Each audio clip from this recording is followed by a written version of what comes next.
Assalamualaikum warahmatullahi wabarakatuh. Sebelum kita memulai belajar, mari kita berdoa bersama-sama. Rabbi zidni ilman warzuqni fahma waj'alni minas solihin. Apa kabar anak-anakku, adik-adikku semua? Semoga kalian semua selalu dalam keadaan sehat walafiat ya. Amin. Hari ini kita akan belajar dan membahas buku tema 6, subtema 2, pembelajaran 5 untuk kelas 3 SD. Ayo membaca. Perhatikan ya gambar tersebut ya. Siswa membutuhkan sarana. Nah, di sini ada apa? Ada lampu, ada kipas angin ya. Papan tulis ya. Siswa membutuhkan sarana belajar. Sarana itu diperlukan agar siswa dapat belajar dengan nyaman di sekolah. Siswa perlu ruang kelas yang bersih. Siswa perlu halaman untuk bermain dan berolahraga. Keluarga juga harus menyediakan energi listrik untuk keperluan belajar, listrik untuk penerangan, listrik untuk menyediakan air, listrik juga untuk menghidupkan peralatan yang diperlukan selama belajar. Setiap bulan sekolah harus membayar penggunaan energi listrik. Setiap warga sekolah, siswa wajib ikut melakukan penghematan listrik. Matikan lampu kelas jika tidak diperlukan. Matikan keran air setelah digunakan. Sebagai warga sekolah yang baik, siswa wajib menunjukkan kepedulian atas penggunaan energi di sekolah. Banyak hal yang dapat dilakukan dalam memenuhi kewajiban melakukan penghematan energi.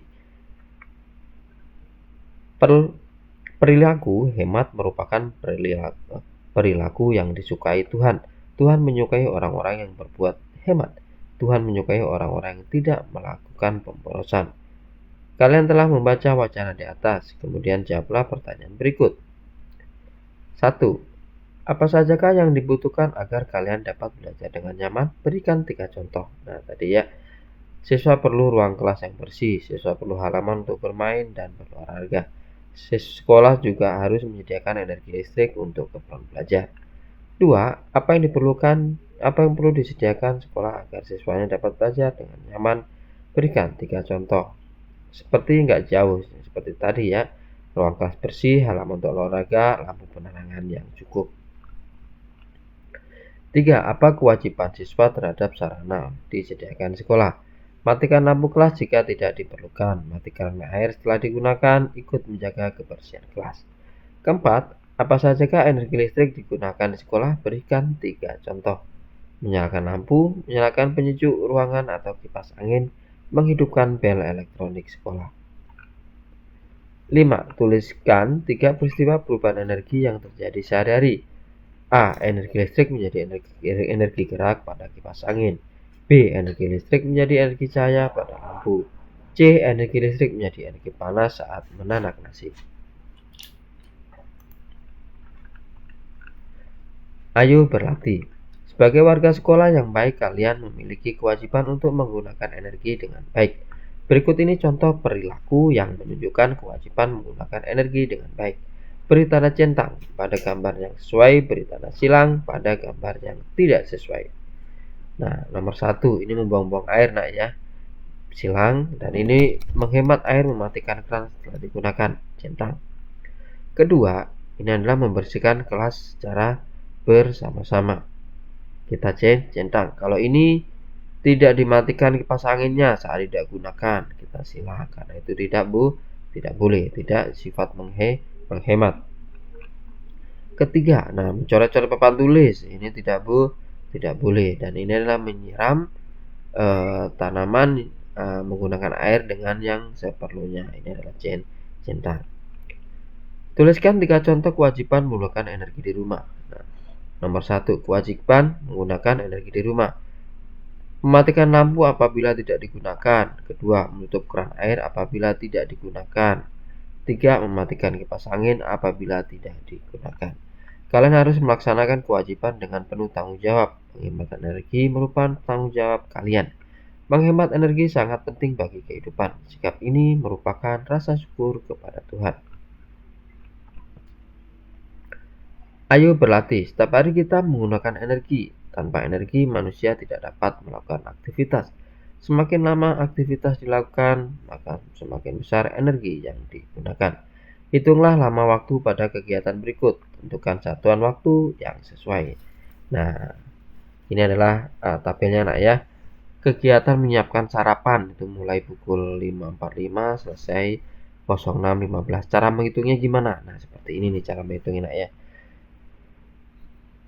05.45 itu 06.15 itu dikurangin waktu mulai. Jadi waktu jam selesai dikurangi waktu jam mulai. Nah, ini ada sesuatu yang akan saya jelaskan sedikit lebih detail ya. 06.15 dikurangin 05.45. Nah, kita tidak lihat dulu yang angka di atasnya ya. Kita lihat di dua angka ini ya. Kita lihat di dua angka ini. 06.15 dikurangi 45 menit tidak bisa. Jadi mau nggak mau 15 menit ini minjem 1 jam ke jam. Menit ini pinjam 1 jam ke angka jam. Jadi ketemunya ini akan berkurang 1 jam, 05 dan 60 diambil. Nah, tetapi yang di atas ini 15 ini akan ditambahkan ke 60. Nah, menjadi berapa? Menjadi 75 menit.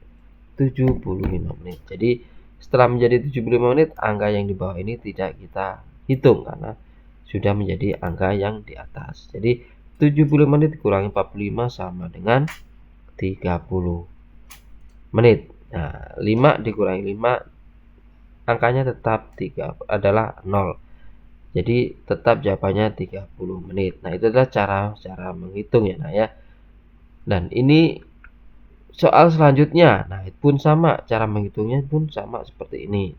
Apabila tidak bisa dihitung, maka seperti ini akan meminjam ke angka jam, akan meminjam menit ke jamnya ya.